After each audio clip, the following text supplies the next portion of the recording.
Another remarkable news conference with Sheriff Alex Villanueva. You know, no one died in this incident, but no one can ever forget, of course, that George Floyd video with Derek Chauvin kneeling on his neck in the moments before Floyd died.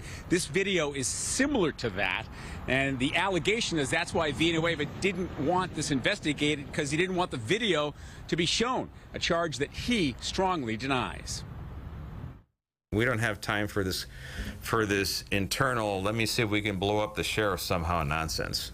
A defiant LA County sheriff insisting he did not cover up this incident to avoid bad publicity. An inmate subdued by a deputy kneeling on his head after that inmate started a fight in a courthouse lockup.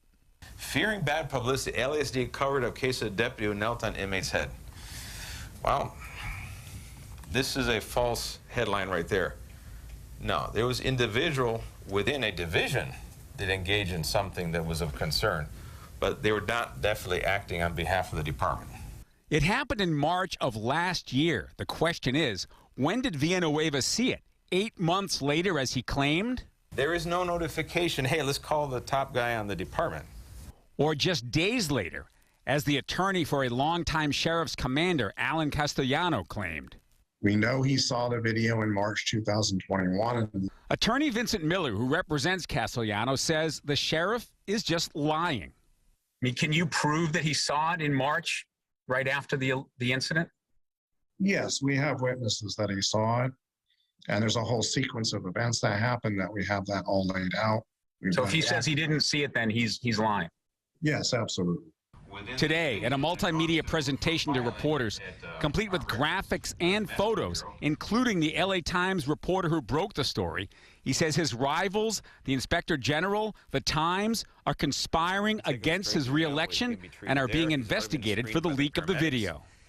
A Times spokesperson told Fox 11 his attempt to criminalize news reporting goes against well-established constitutional law. But the sheriff isn't backing down. There was a lot of people working in concert and coordination. That includes the LA Times. That includes people that obviously want to defeat me electorally. That includes the board-appointed Inspector General and the Civilian Oversight Commission. A lot of people working overtime.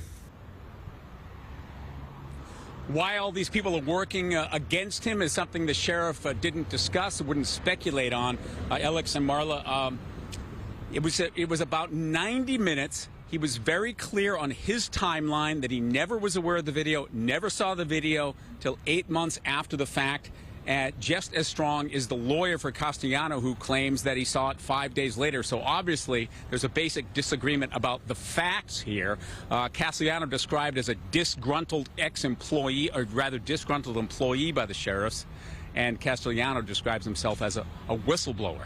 A lot more to come on this one for sure. Live downtown, I'm Phil Schuman, Fox 11 News. Yeah, Phil, we're going to talk more about it tonight at 7 o'clock. The former sheriff commander, Eli Vera, he was one of several people that Sheriff Villanueva linked to the leaked photo. His photo is the one on the left right there. Yeah, and Eli Vera will join us live to respond on the Fox 11 News special report at 7 o'clock tonight.